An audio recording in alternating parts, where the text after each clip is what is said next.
Awesome. Is this working? It is working. Hello, everybody. Welcome to another Green Software Brighton event. In just a moment, I'm going to be introducing these two wonderful chaps, Neil and Harry, who are going to be talking about website emissions audits, which sounds a little bit dry, but trust me, it's not. It's very exciting. It's incredibly exciting.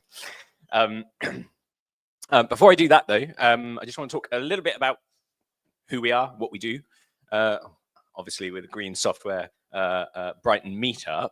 Don't let the name fool you, though. We started off all about green software, and that's basically what we spend most of our time talking about. But we're starting to open up to be more about sort of digital sustainability, really. We spend most of our time talking about software and techie stuff, but we're definitely open to broadening the subject a little bit. We run events every month, the third Wednesday of every month. So the next one will be in, where are we now? March, April.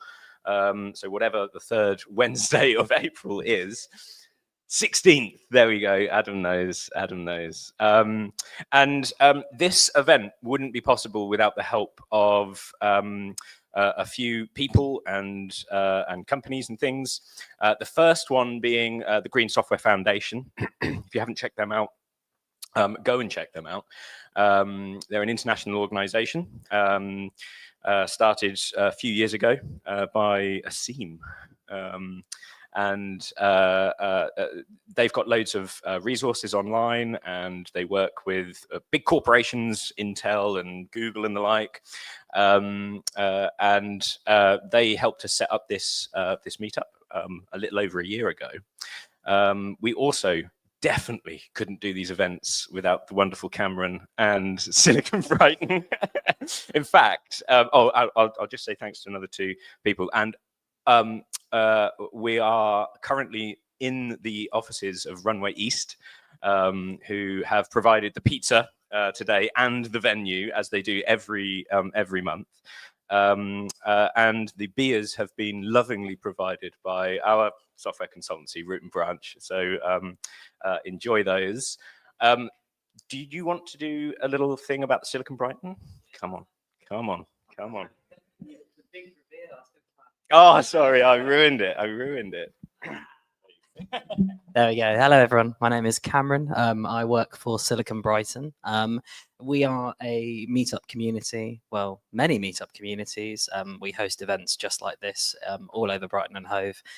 Looking after our nearest and dearest meetups of green software is one of our personal favourites, of course. We are running our own conference. It's either side of me. We've got the Evolve 25 conference, speaking on that digital to sustainability.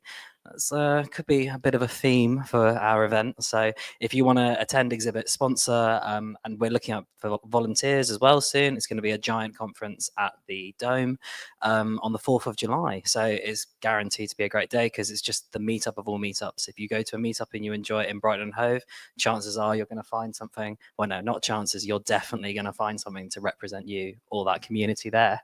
And speaking of those communities, we have a bit of an interesting text going on at the top here, which is good fun, but I could say that is the meetups that we support.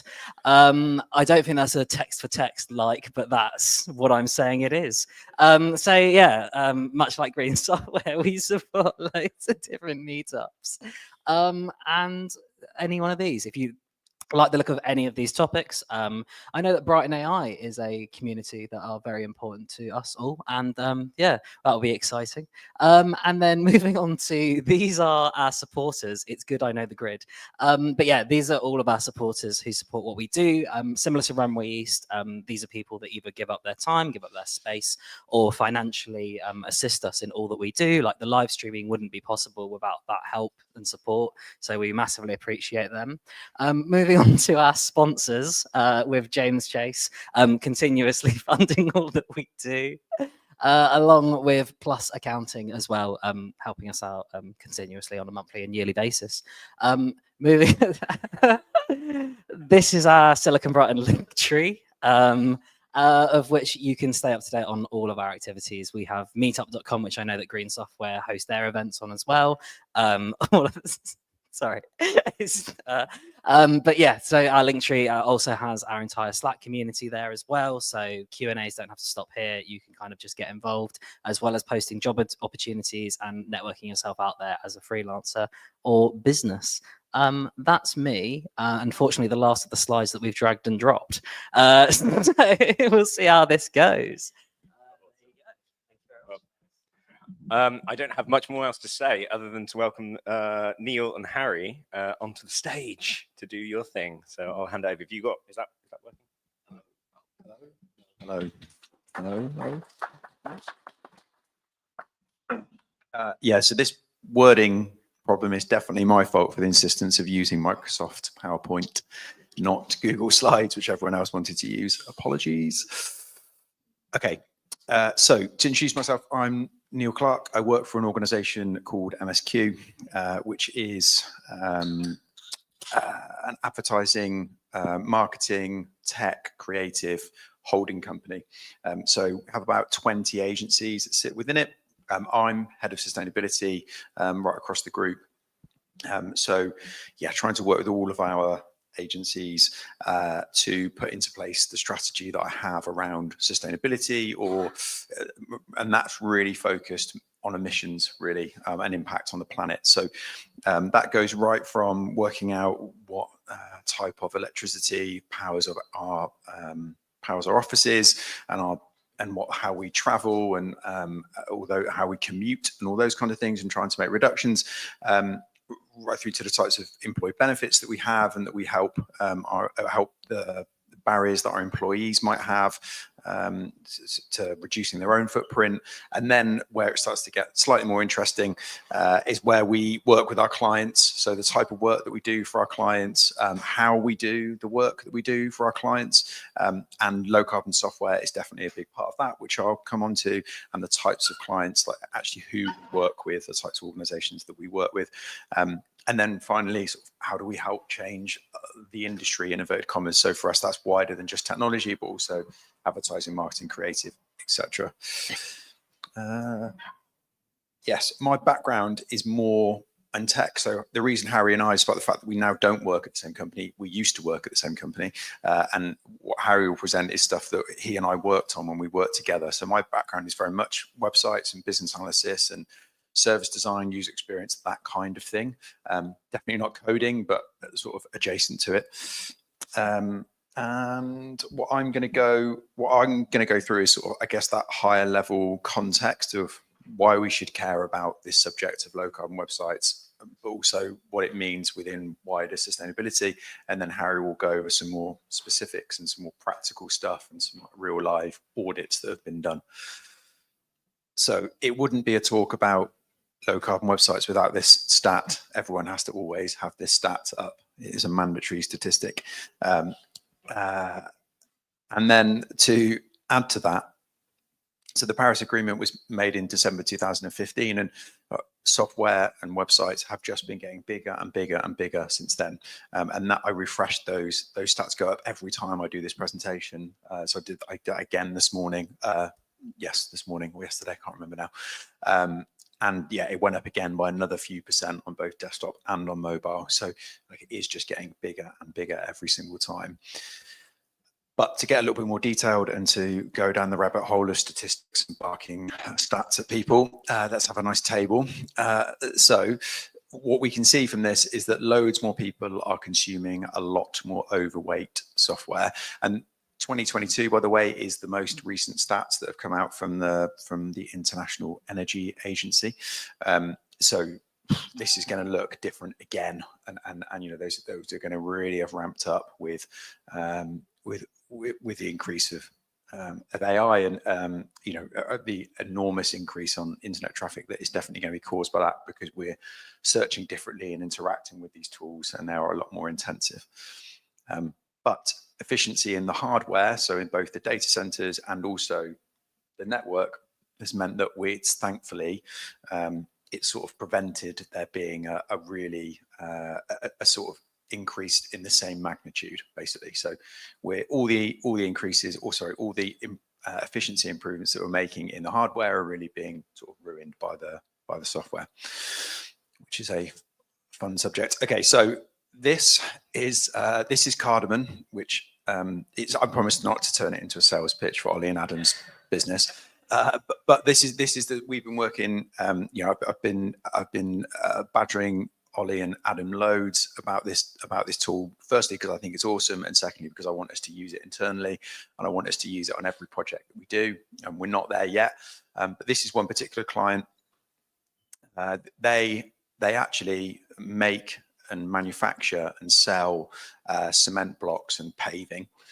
So you can imagine that their real life footprint outside of the digital world is, because I've looked at their report, is literally hundreds of thousands of times bigger than that number there, hundreds and hundreds and hundreds of thousands of times bigger. So getting them to care about 878.5 kilograms is fairly difficult, because it just doesn't register for them. And that's not to diminish what we are talking about, or to say that we shouldn't do it. It's just to give it that context. Like, we're saying here, sort of, this is across a whole year. This is almost 5 million hits across 15,000 pages. I was listening to a podcast the other day with one of the people from Back Market, which is a sort of secondhand tech platform. And that lady was saying that they get 5 million hits a day, which obviously that's a lot, right? But if you think, so even if they get, I mean, that's I hope that their website is probably more optimized than the one that we were looking at. But let's say they have a ton of carbon emissions per day from their website. That's only 365 tons. Like, that's going to pale into all this significance into what a big organization Back Market is, and and the amount of repairs that they do, and the postage that they do, and all those kinds of things. And then this is from the Cardamom report as well. And Ollie and Adam, I think you should definitely do on April's session. Should definitely be a proper show and tell on Cardamom. Don't shame away from that. But what I hope this shows is that there's loads of levers that we can pull. So as an organization who has user experience designers, creative designers, front-end developers, back-end developers, there are loads of levers that we can pull right across this diagram in order to make reductions right across it. So it's not just a case of saying, oh, let's optimize some more images, which obviously we need to do. But that isn't the only thing that we can do. It's not just all about what's the data transfer in the middle. Yes. It's not just about that bit. Like, we can do loads on the back end, we can do loads on the front end, we can do loads in the network, and hopefully, and this is the types of conversations that we've been having with that client, you can use user experience design to flag up some of their block paving, which is better for the environment, in inverted commas, versus other block paving, and their cement, which has carbon emissions sort of baked into the cement. So it's made in a way which is less intensive than it would normally be. That's the really impactful stuff. But we should be doing everything we can across every one of these numbers to bring them down as much as we can. And just to put a bit of wider context on that, so I think sometimes we're in a bit of danger of really freaking out about the increase in the amount of electricity that data centers use. And, we think about AI and we can see the huge amount of energy that is consuming.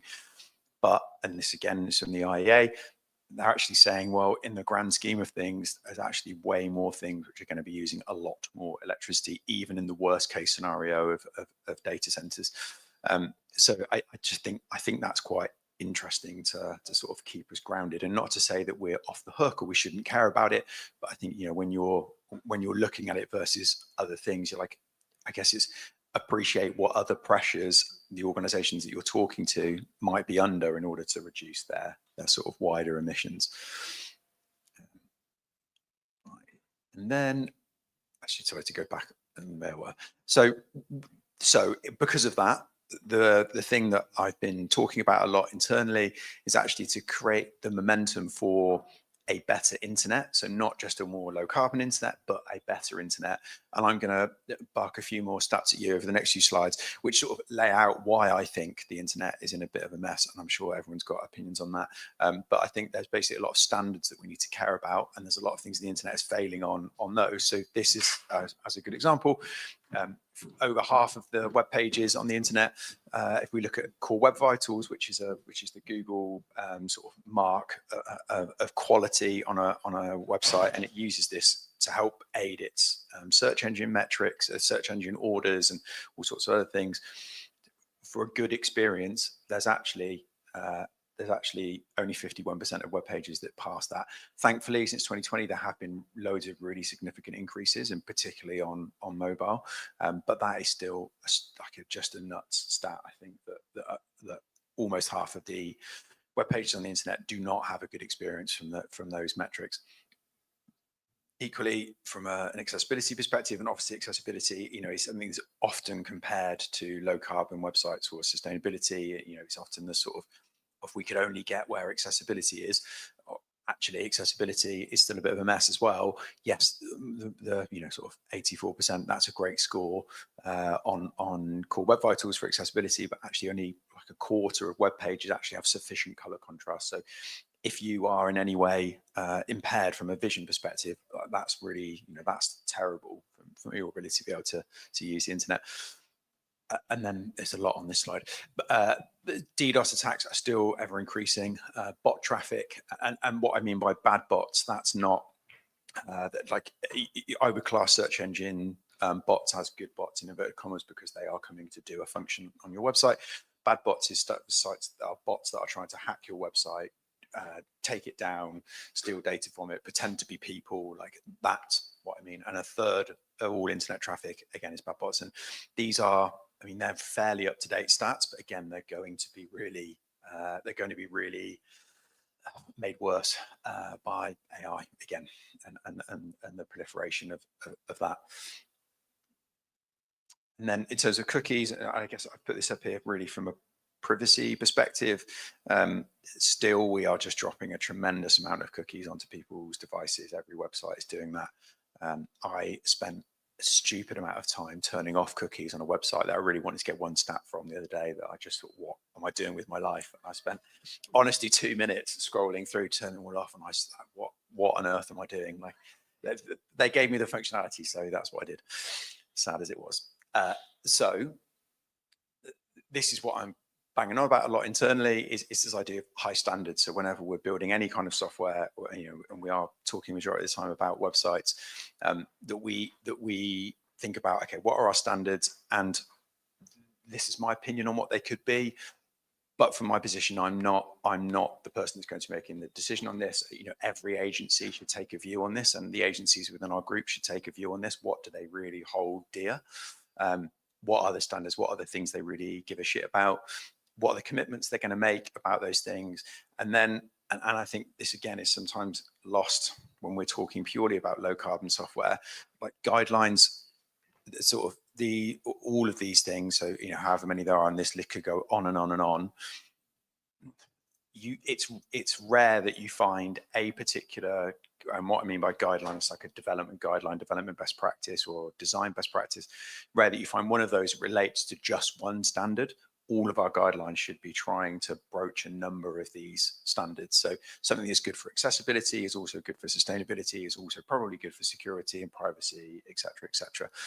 And then, and this is, there's just some logos here. Anyone could put a huge amount of logos in this tooling area, but actually having a defined set of tools that all developers use and all analysts use, all testers use, all throughout the project, and at all stages in the project, in order to really hold ourselves to account on these.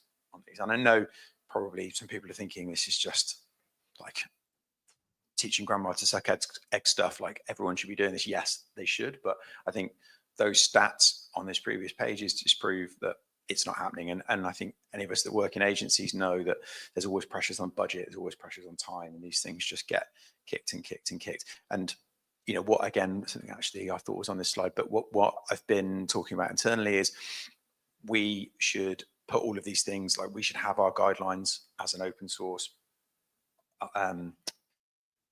on our website, so it's open source. So any of our clients, before they decide to work with us, can go and read what our guidelines are, and they can go and read what our tooling is. And some people might think that's sort of giving away the intellectual property, but actually, we would be so far ahead of other agencies if we did this, if we defined up front what our tooling was and exactly how it worked, that it wouldn't matter that someone came and copied it, because they'd be behind, in inverted commas.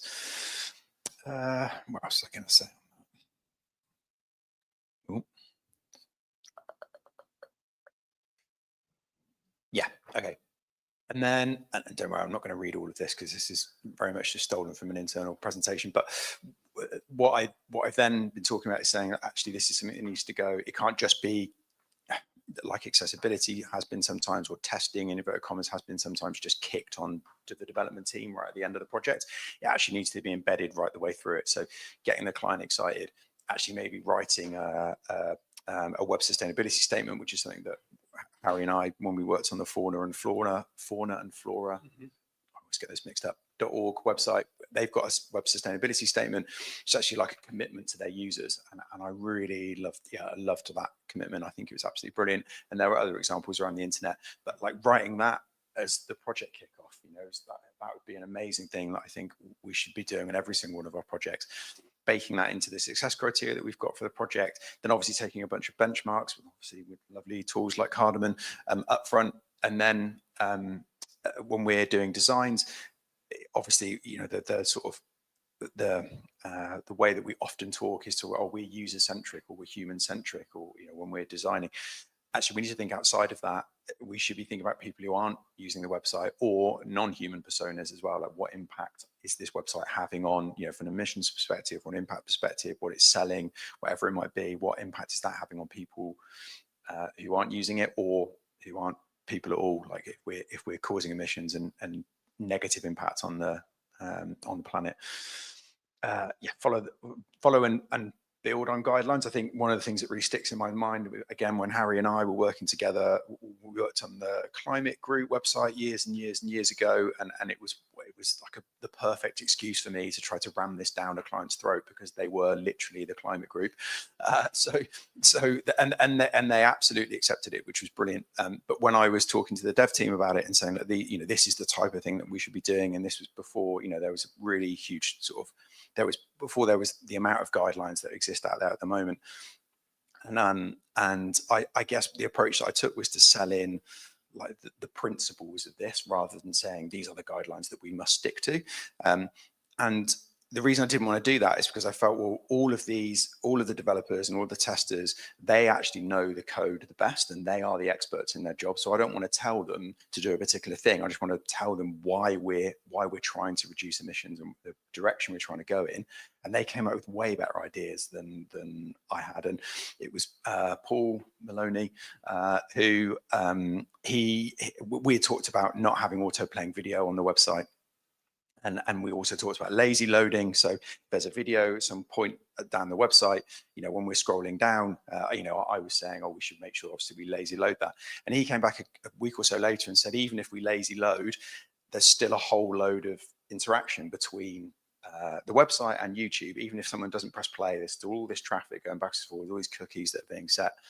And so he said, I think we should just remove it. And we, you know, well, we can't get rid of the videos. But what he actually meant was basically putting a fake thumbnail on the page, and only at the point when someone clicks at the thumbnail, then you load that in. And of course, like, that's fairly standard fare now in 2025, and it's a good way to hit a whole load of performance metrics. But back then, that was a really interesting thing to do that not many people had thought of, and that was just because we had said, this is what we're aiming to do, not, you know, this is what we should follow. So I think that was, yeah, that's a good idea. Paul's just out there. So excellent. Yeah, and we need to use these tools, whatever tooling we end up using, we need to use it right through the development cycle. And also, and this is, again, really important, this thing that we've fallen foul of, I think, again, recently, is then making sure once we're doing sort of support and maintenance reporting as well, we're using this as an excuse to say to a client, oh, you do realize you've uploaded an enormous image, or you've created, you know, 1,000 landing pages for your ridiculous marketing campaign that you didn't need to do. Like you can sort of use it as an excuse to challenge them. across all of those standards, because that's something ultimately they've signed up to at the beginning of the project. You would hope. And then in terms of being open and honest about it, because I think we see a lot of like greenwashing. To be honest, when organisations go out and say, oh, we've saved half a ton or whatever off our digital emissions, like, it just doesn't mean anything, and they dress it up as if it's a really big saving. Just need to have a lot more honesty about that, and about the things that went really well and the things that did not go so well. I think that's really, really important. Yeah, and then obviously training, and then empowering people to go out there and keep up to date with the latest thinking and the latest tools and the latest frameworks. I don't think I'm going to go over this, because this is just a list of like things that we, my internal list of things that we should and could be doing. I guess it's just a way to inspire our design and dev teams to be thinking, how can we push this even further? Like, I think just here as just an example, so GTM, as in Google Tag Manager, that often is just put on a website by absolute default, right? It's just, well, the client wants Google Tag Manager, and then they want to use it to use Google Analytics, and then want to use it to do these things. Like, actually, a lot of the time, you don't need something like Google Tag Manager. You can just say to them, well, what do you actually want to use it for? Like, what are your actual requirements? Not, oh, we just want something that's Google Tag Manager. Because even Google's performance tools pick up Google Tag Manager and say, this is ruining the performance of your website. So, Google's own tools do that. So again, it's just an excuse to challenge that. Same with Google Fonts, and obviously Google Fonts are way better than some of the Adobe products, which are garbage in terms of delivering fonts, and they're really heavy. But again, we've gone away from. Sorry, someone work for Adobe. Apologies. But no, okay, good. But that was just, the thing that you did was that you just farmed out fonts, and you farmed out other things just to a external font provider. But again, I think people are realizing actually we can have way more control of that if we bring that in house, because then we can get that font file and we can chop it to bits, and we can take all the way out of it, and we can host it where we want it, and we can make sure that it's cached and all those great things that people know. Okay, fine. And I'll skip that one as well because it's pretty similar. Okay, so you could do obviously things this is the fauna and flora thing that I was talking about. So Marketing Declares is an awesome website that a lady called Maddie Cooper set up. And this was the website that when we put it through websitecarbon.com, which, has its flaws, but is ultimately a very good thing. It kept registering as 0.00 grams because this website is so small that it just basically wasn't picking, like the rounding wasn't picking up like any kind of weight from this website, because it is. And we actually got Tom Greenwood from Whole Grain Digital to do a little quote for Maddie, basically saying this is the lightest weight website we've ever seen on the internet. That was awesome. And so I'm not, obviously Maddie and her dev team and everything were awesome in that, but I was part of sort of kicking that dev team originally to say, let's do, let's sort of go as far as we can. But obviously most clients would say, well, that's just a black and white website with system fonts and no images and no videos.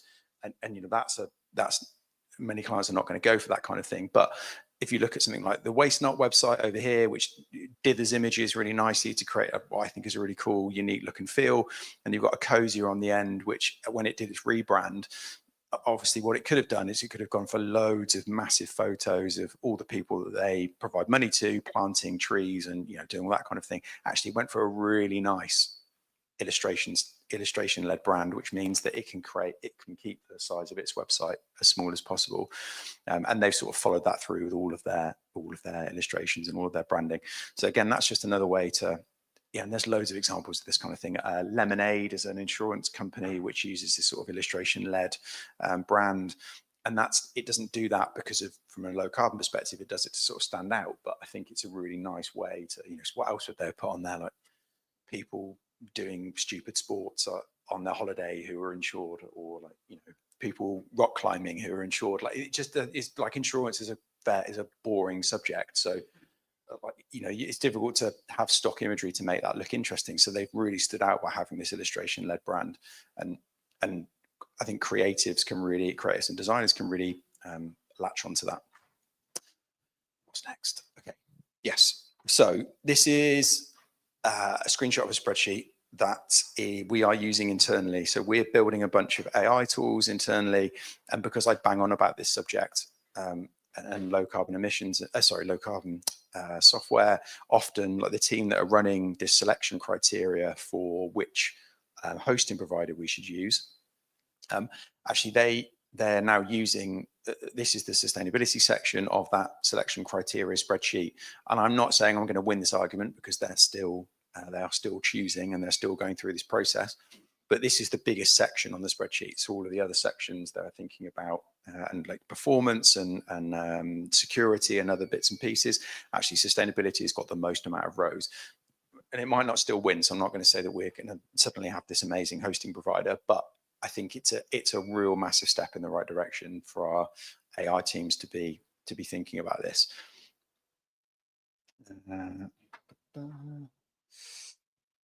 Oh yes, that's what I want to say on here. Yeah, and the reason I've made a big sort of push on that is because we can't purely look at it from a emissions perspective. We have to try to look at it more in the round. So in Ireland now, data centers account for 20% of Ireland's electricity, over 20% of Ireland's electricity. And in 5 US states, it's now over 10%. And yes, I know I made that point earlier about electricity usage. So it is still going to be a relatively small proportion of global electricity use. But that, when you are concentrating so many data centers in one area, that is really dangerous. And rightfully, Irish people and people in those states are worried, because what is going to get switched off when there's a power cut, or when we start curtailing electricity, you can bet it's not going to be the data centers that are switched off. And I think that's quite scary. And I really don't think it's something that we should be getting involved in.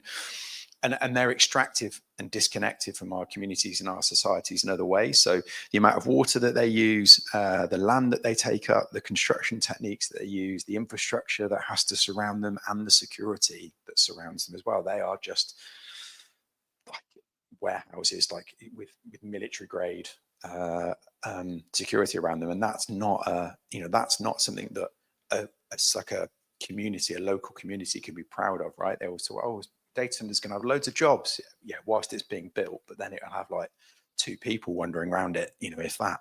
So the solution to that, or one of the possible solutions to that, there's an organization called deepgreen.energy. We're actually talking to a partner of theirs called Civo. So I want us to use, so CIVO, I want us to use Civo to host our AI tools, because they then ultimately use DeepGreen to do their hosting. What I love about DeepGreen, the reason I'm pushing for it, is because they attach their data centers and small data centers to swimming pools, to heat networks, to distilleries, to whatever other industry needs that waste heat.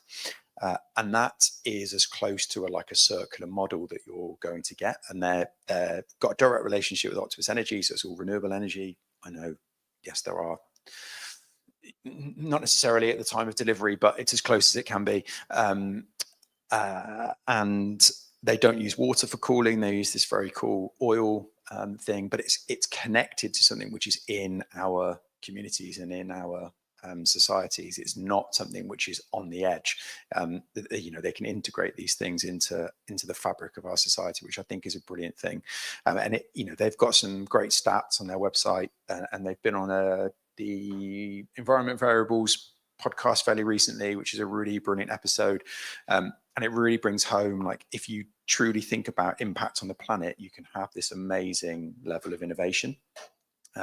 He talked, one of the founders, he talks on there about going out to the States, because they're trying to do a lot out there now, because a lot of unfortunately, a lot of the British building regulations and planning stuff is really holding them back. But they've gone over to the States, and he talked about being in this sort of cavernous warehouse of a data center, and it having just like a few racks pushed in the corner, because actually you don't need cavernous data centers now for a lot of the way that AI needs to be hosted.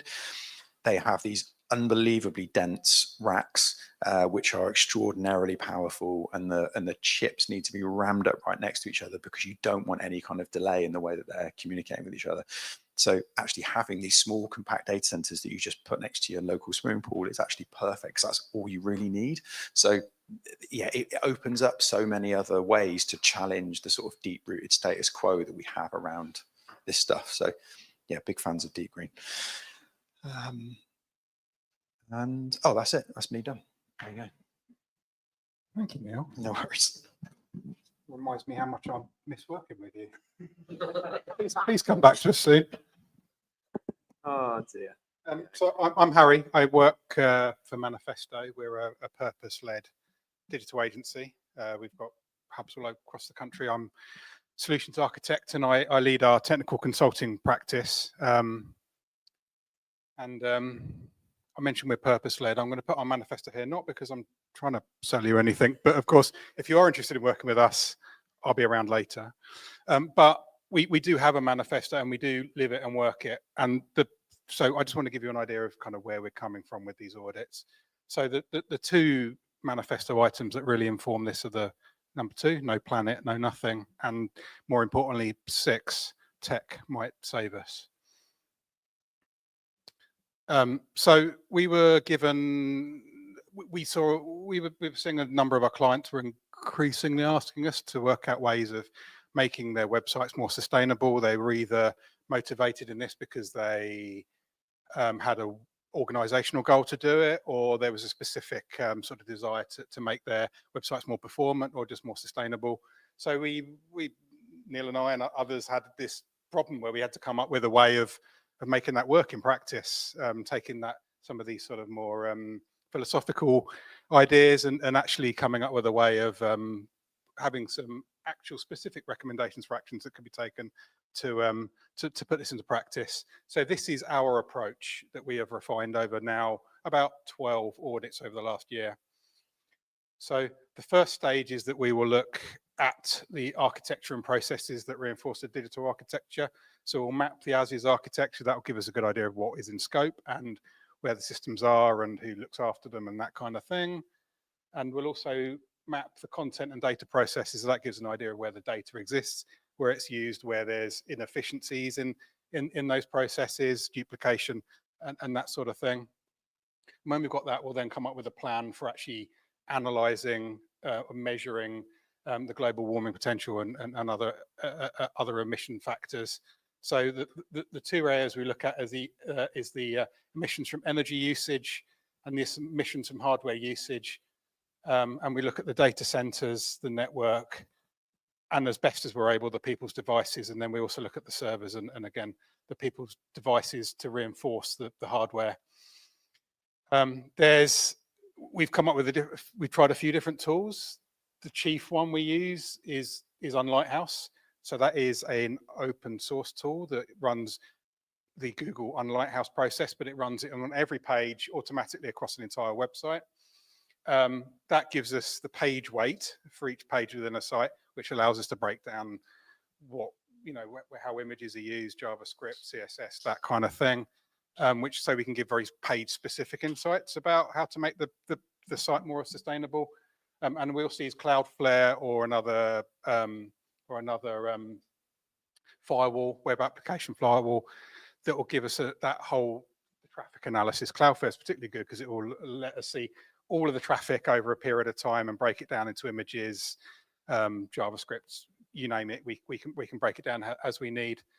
And then when we're coming to look at sort of the hosting aspect, we use a tool called Boa Vista, where they have done some rigorous academic analysis of how cloud platforms, how sustainable cloud platforms are, and give you specific metrics that you can use to model those.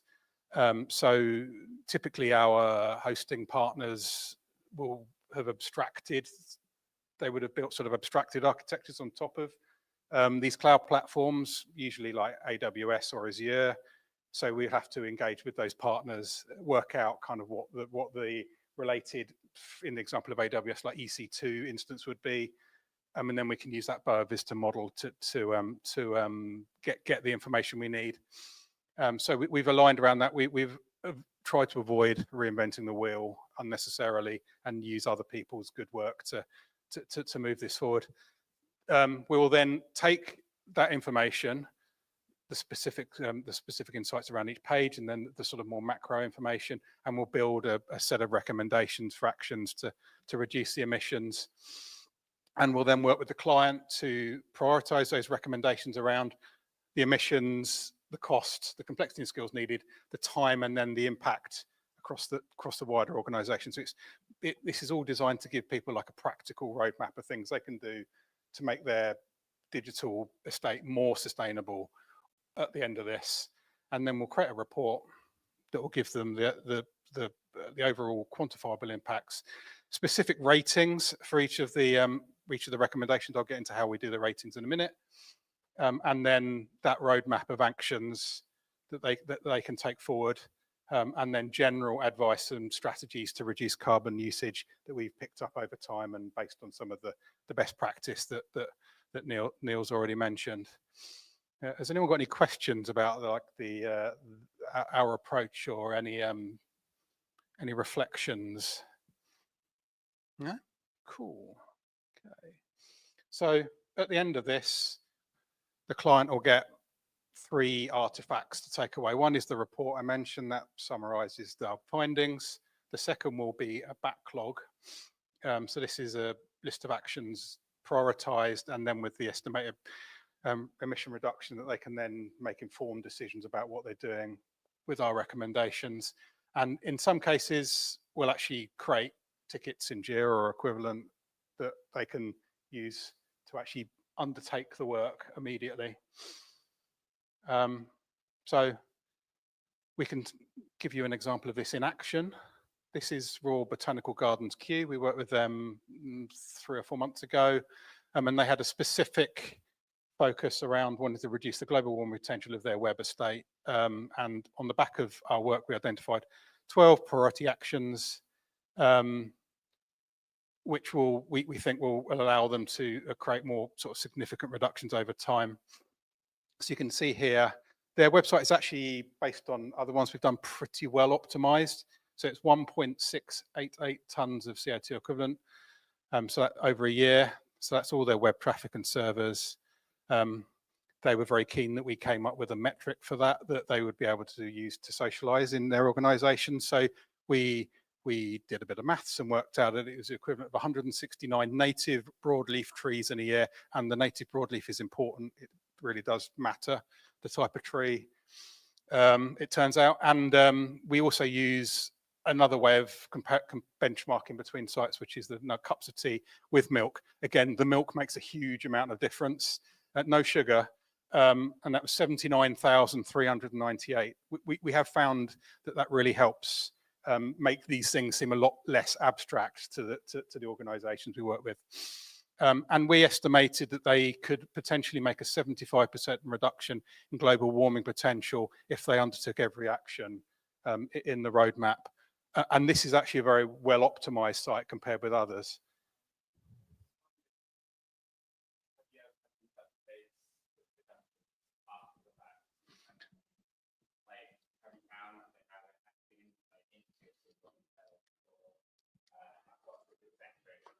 Yeah, it's a relatively new thing that we're doing, but we have Cure, a long-standing client of ours, so we do have an opportunity to revisit this and benchmark it. So most of the things in the roadmap, at least the high priority items, they've now done. So we are one of the difficult things we've encountered is the benchmarking aspect, because not everything that we recommend they do there's an easy or viable way of quantifying. So there's a certain amount of estimation required, but I'll talk about that in a minute.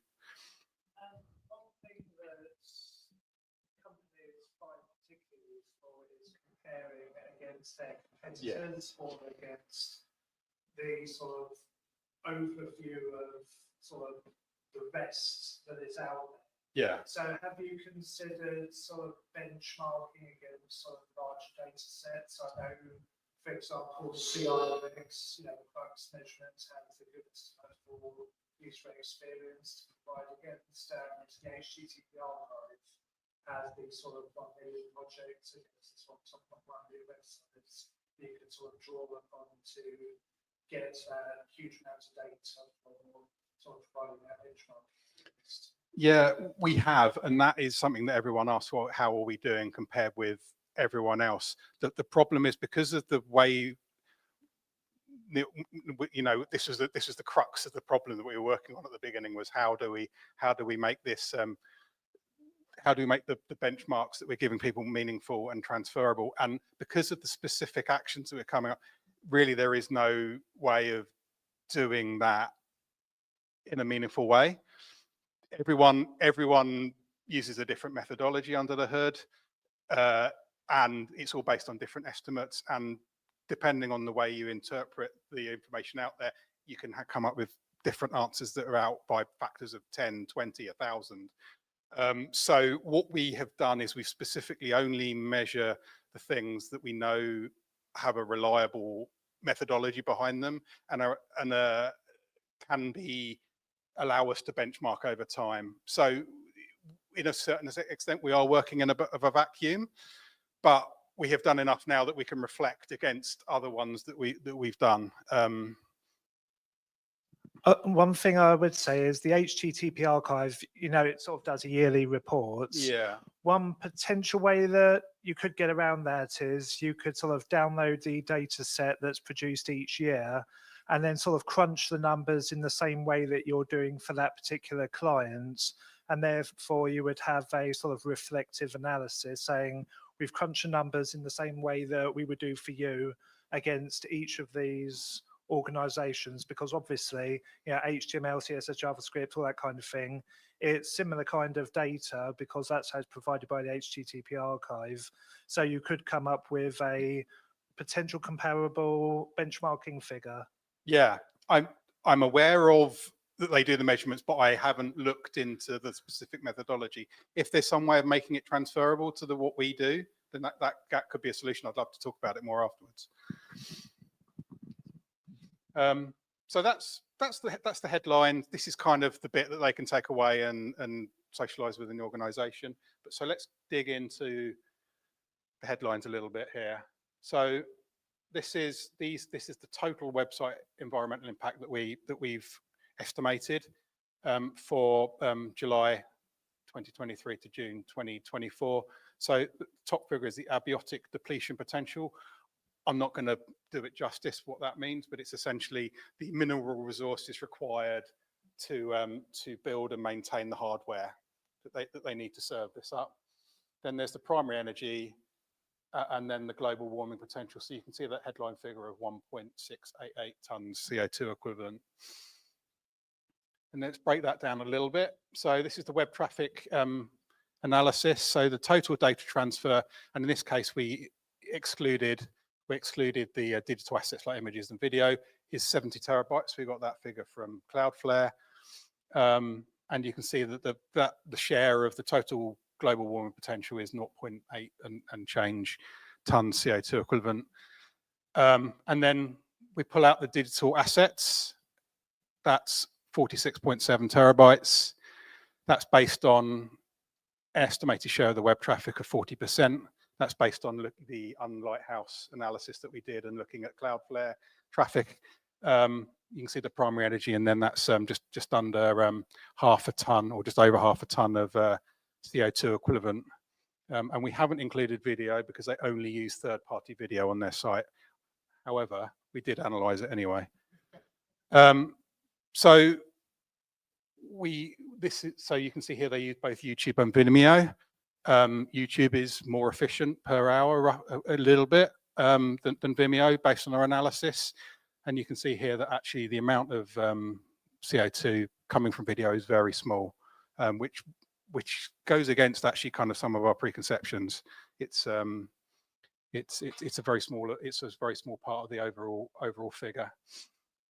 And then this is looking at the servers aspect. So they are on Acquia hosting. Acquia, they're quite a close partner of ours, so we have worked with them to work out how to model their hosting, and we can get some pretty accurate information about that. And you can see that hosting is actually a pretty small percentage of the overall figure. Most of the environmental impact of the website is coming from serving it up to people and rendering it on their sites. And you can see here the server hardware profile that they're using. That's the three environments. So it's a development, staging, and production. To give people an idea of the relative impact of each of the recommendations we give them a rating. So you can see it's based on the percentage of potential reduction they can have by carrying them out, and then where possible, where we have a reliable way of doing so, we'll put a number against that. Otherwise, it is based on estimates and our understanding of best practice. So we only put numbers against things where we're confident in the methodology behind that. And then what I've done is I pulled out all of the recommendations we've made where we've made them more than once over the audits, just to give you an idea of kind of some of the themes that we're seeing. And then you can also see whether we've identified a way of viably quantifying those actions. Most of these could be quantifiable, but it's not really viable to look at all the data across an entire digital estate and measure it. So I'm saying that's no. Where it says maybe, that kind of depends on the cooperation of a third party to get that information, especially around hosting. If someone's on a software as a service system, you rely on the goodwill of that software vendor to give you the information you need and to give you the information in a format that is actually usable on the model you're given. That's one of our biggest problems to solve. So you can see here that actually a greater part of the recommended actions are around serving up assets and dealing with the front end aspect, JavaScript code, CSS, digital assets, and then things around caching. There are some big ticket items here as well, like decoupling your front end to a more efficient framework like Next.js. That, based on our analysis, will give you some much better, more sustainable website. Has anyone any questions about these actions? Has anyone done any of these things on their own site? And has all come up with a way of quantifying things that I haven't been able to work out here? I've definitely created the redundant data, or at least like tried to say where the company working at something. It like slows the website down as well. And like in terms of like user perspective, like in terms of UX, like for your user, especially when you've got heavy traffic times, it makes it really difficult to use. So I've always tried to go for that because I know that as well. And I do that on my phone as well because I know that it and emails takes up so much data, and like it's really bad for the environment. So yeah, I mean that's I've always tried to advocate for that. That's actually a very important insight, is that every recommended action on here won't only make the website more sustainable, it'll also make it more performant. So often we've had people asking why should we do this? Why should we make this investment? And it's the performance argument is a very potent one on occasion. So also where it's hard to quantify things, you can justify it by saying, well, we know that recycling a plastic bottle is a worthwhile thing to do, but it's not easy to quantify the impact of that. Same with deleting redundant data and making things more efficient. So I have got some reflections. I've got many more, but these I think are the headlines. So meaningful measurements are just hard. As we've talked about before, there's really no consistent best practice for measurements. There's no common way of doing that. So we are working in a bit of a vacuum, and we're having to make up we're having to do this in a way that makes sense for us and our clients. In a lot of cases, we just have to use our judgment and experience to estimate the impact. It's things, not everything we're dealing with is measurable, but we can justify the recommendations we make based on that experience and from past audits. Comparing or benchmarking the work we're doing, as we mentioned before, is difficult when comparing them against other sources and the work that other people are doing. It's because the models, there's no consistency in the models. And also revisiting the audits is quite difficult because a lot of things just aren't quantifiable. So, and a lot of this is in the hands of the client to do as well. So this is something we're struggling with at the moment. We're making some inroads, but because of the maturity of this process, we've got to that stage where we're working out how that's going to work. And yeah.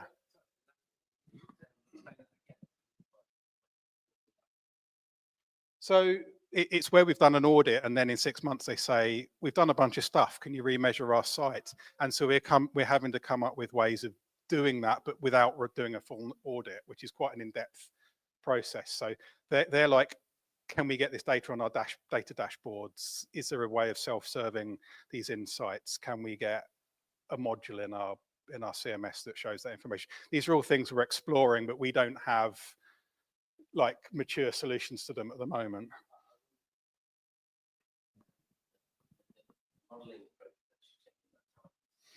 Well, and that's another thing. Yeah, what we've been really careful to do is not to change the model too much over time, because it would undermine the benchmark. So yes, there's lots of new things coming in, but we have to be very careful about which aspects of those we introduce, because we don't want to throw the measurements out that we've made in the past, or make the narrative more complicated than necessary.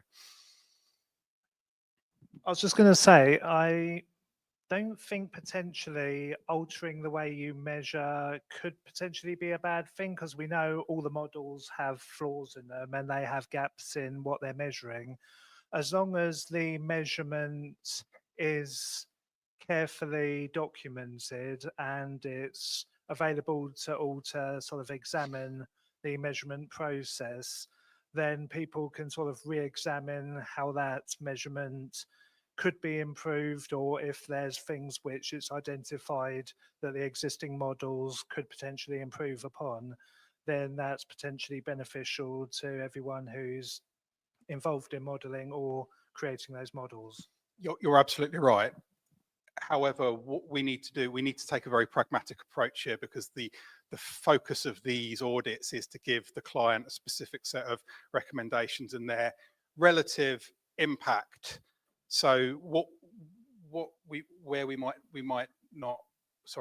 could change the underlying model. It'd be more likely we would look at modeling, adding more things to that we can measure, so that we can put more, we can better reinforce the recommendations we're making. Yeah, I guess what documents as you go, and just sort of provide sort of any input, sort of just document everything and publish everything, even if it's all the smaller things you're doing, because we need more data. Absolutely.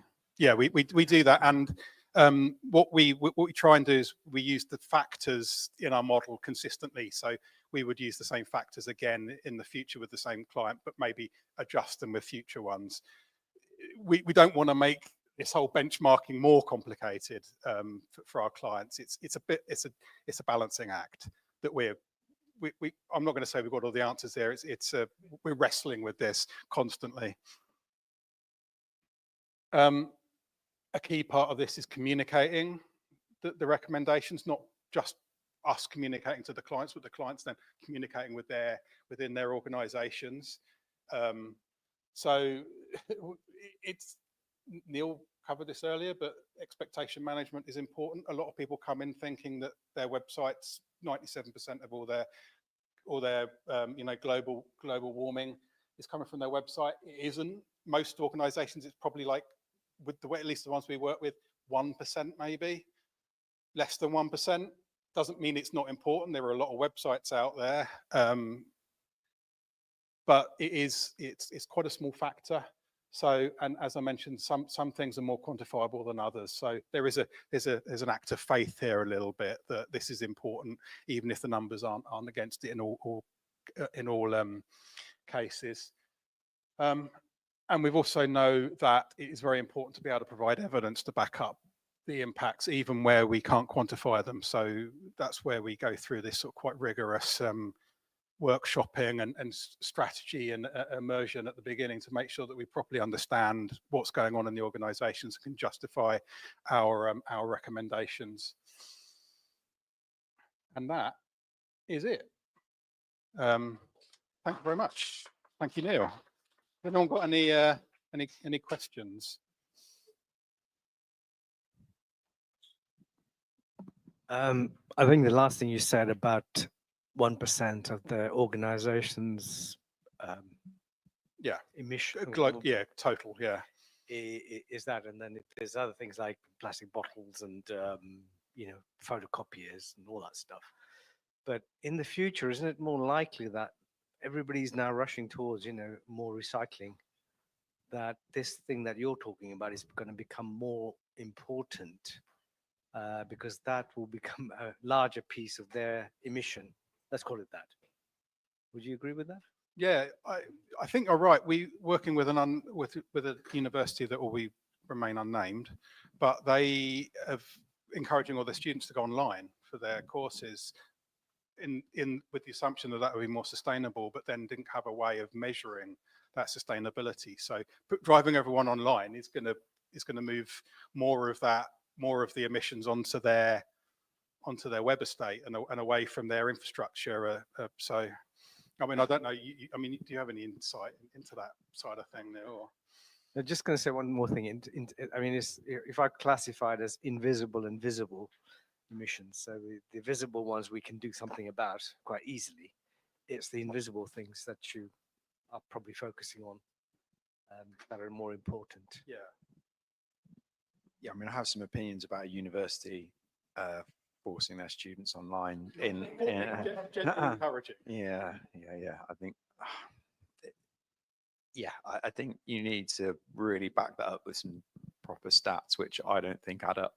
I don't think there's a way that I don't think you could say that it's a good idea to get students online because it's going to reduce the emissions sufficiently. I think that the quality of learning is more important, especially if those students are learning about the environment, right? And anyway. Yeah. Yes, so I think 1% is very generous. I think the big word is less than what it should be. It's going to be a lot less than 1%, particularly, with that example that I gave, and I know there's others, and I know with Q as well, like it's definitely a lot less than 1%. But yeah, I mean, it will increase. Absolutely, it will increase, but also the data centers that underpin a lot of the hosting that's going on with the website and the digital products, they will start generating their own energy using renewable energy, so that the emissions from that will also probably come down. So I think it's always going to stay fairly relative to the sort of, I hate using the phrase, the physical world emissions, because digital very much is physical, but yeah, I think it's always going to be dwarfed by the emissions from commuting and business travel and the the purchasing of the physical servers themselves, and the buying of those rather than just the power to the electricity to power them, which is often the sort of bulk of the calculation.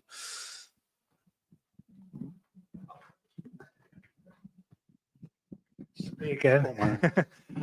I was just going to say, I think we need to be careful here because there's going to be variance between different types of industries, because a website for, say, a digital business which proactively conducts most of its activity online is potentially going to have a higher percentage in digital than an offline business. Yeah, agree. And what would an example of that be for you? What would be an example of like an in inverted commas online business? Well, for example, software as a service would be a classic example. Yeah. They're probably going to be high emissions in terms of generation because there's going to be a lot of churn in terms of the churn of the app, what it's actually generating in terms of rendering client server side and infrastructure costs in that perspective. Yeah. And obviously, okay, there's the staffing potential use, but because it's mostly conducted digital anyway,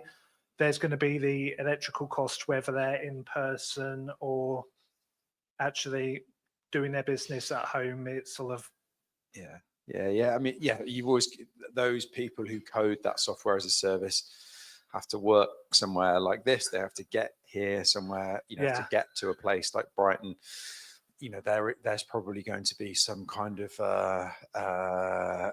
company piss up in Las Vegas or something if they're tech bros. Is that like, a joke? But that's the kind of thing, right? That really does. That is the kind of thing that really ramps up an organization's footprint. So I'm not saying for a second we shouldn't be concentrating on this. I think it's just about framing it in, this is one of many things that every organization should be doing. And that 1% is based on the sectors we work in, which I'm not going to pretend are representative of the entire digital industry. It's non-profit organizations, some visitor attractions, and not everyone has measured everything they do. So it's a very small sample. I mentioned earlier that Manifesto have got this. We have this manifesto, and we work in a building called Hickman in London, which touts itself as the most sustainable office building in London. I don't, again, not quite. Some of that might be based on faith more than. No, I did the. So I was part of the analysis okay. and moving into that building. So it's genuine. There is a lot of rigor behind that. For example, all our rubbish is weighed. We have to sign in and out of the toilet so that they know who's responsible for each toilet flush, right? So, there are ways of measuring this stuff. That wasn't there when I was there.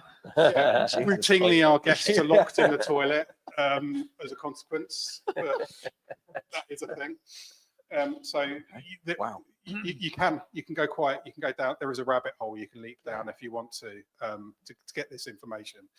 But a lot of organisations, they're not going to do that, or at the beginning of that journey. One more question but a bit something perhaps beyond the scope of this, but quite interested. In terms of business, in terms of the clients that you talked about, I think you talked about Kew Gardens. Mm-hmm. I'm interested in terms of where you pitched your work, which level of the organization. Was it at the board level or was it at the IT level? Typically, the people that I would interact with on this sort of project would be the head of or director level. Yeah. But usually we would play back to an exec. They are interested in this kind of thing. Yeah. But the team, usually there'd be an IT team that would support this, or it might be the digital publishing team. Yeah. You can understand where I'm coming from in terms of raising the profile of this work to board level. Then it's going to be like the diversity or the policy of diversity, or it could be. Yeah, that's what we should be heading towards, I guess. Yeah, I guess. Yeah, not wanting to sound flippant, but I had quite a lot of conversations where it's our project sponsor going, I've just had a really annoying conversation with my boss, who's the CTO, and they want me to come up with a way of measuring the sustainability of our website. How do we make that happen? So this usually comes from quite high up in the organization, and it's often part of a wider initiative to measure the sustainability of everything in the organization. Our clients are purpose driven, so they're probably ahead of that than some other sectors. And Kew Gardens are probably ahead of most because they have a mantra to be the most sustainable organization in the world if they can be. Yeah, so there's definitely people like me who are heads of sustainability or chief sustainability officers or whatever, who are badgering everybody to say all of you must, all of you digital folks, operations folks, HR folks, all of you must be thinking about how you're going to reduce your emissions. So, and a lot of that is driven by either from a values perspective, which is definitely the better way of doing it. So Q are going to make much better reductions than, say, a commercial organization, which has got some legislation hanging over its neck, which is a good driver in some instances, but really the better driver is when it's really purpose and impact led. Root and branch, forgive the pun. Yeah, so you sort of just answered one of my questions, which was do you find that organizations are just asking about websites? But no, it could be the whole organization. Websites is one part of it. But do you find that because you are from a digital perspective, do you think you are finding that people are taking away stuff that they can take into their personal life in terms of how they interact with digital things, like how they use ChatGPT or how they use Netflix or et cetera, et cetera? Is that, are some of your clients coming from that angle, and is anyone asking those sort of questions, and are you able to answer that to them, or are you sort of specifically about the websites? Yeah, I mean, you hope it's always a kickstarter for someone to do whatever they can in their life. But my position on that is it should never be down to an individual. Like, you talked about one person recycling one plastic bottle. Like, that's so, I hate to say it, so insignificant compared to a proper plastic recycling scheme for the entire organization. Or and I think Netflix was an interesting one for me recently. There was a bit of research done called Dimpact, which it was run by Bristol University, and lots of the streaming services like BBC and Sky and Channel 4 and Netflix all sort of signed up and gave a lot of data to do some data crunching on it. And Netflix's take on it at the end was, it's like, actually the thing that causes the most emissions is your 50-inch TV on your wall. And yeah, no shit, of course. But that doesn't excuse the fact that like they should do more in terms of where their stuff is hosted and how they stream it, and is it right that their stuff just automatically plays next, and and all of those, like, is that the right approach? Like pointing at an enormous piece of tech on the wall and saying, oh well, that's where all the emissions come from, like that's just a way of getting out of looking at everything else that they should be doing. So yeah, I just think we need to be looking at every possible gram.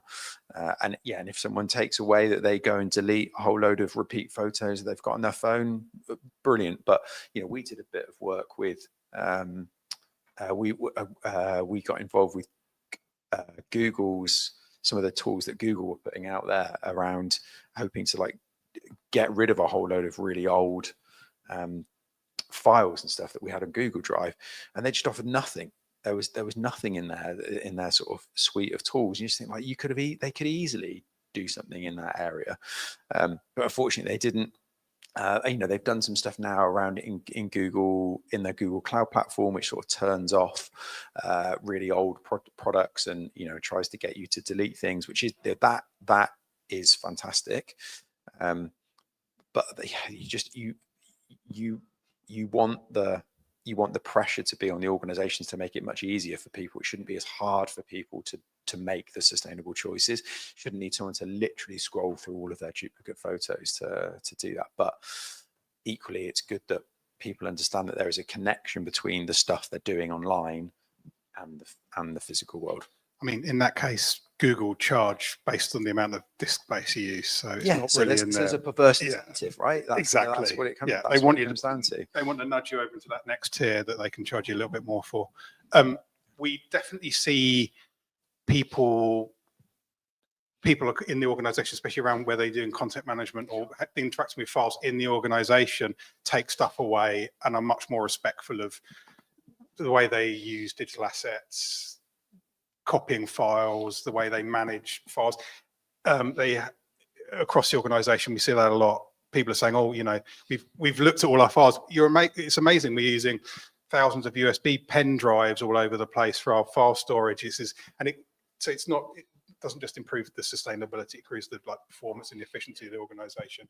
People are more mindful, especially those that are more mindful about sustainability to begin with. Any other questions? Is there any online? Okay. Yeah.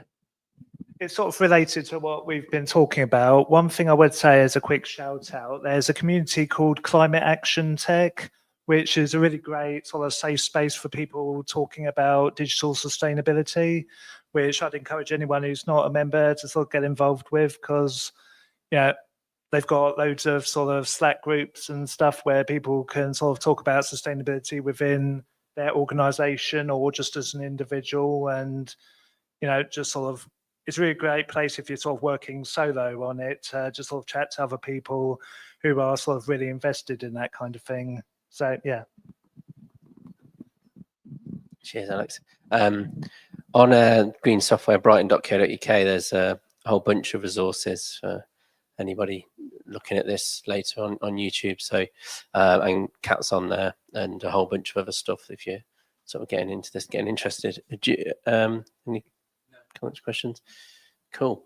Well, thank you, Neil. Thank you, Harry. Round of applause. We are back here April the 16th. We have someone from Green Pixie coming to talk about cloud, and it's a joint event with Brighton Cloud.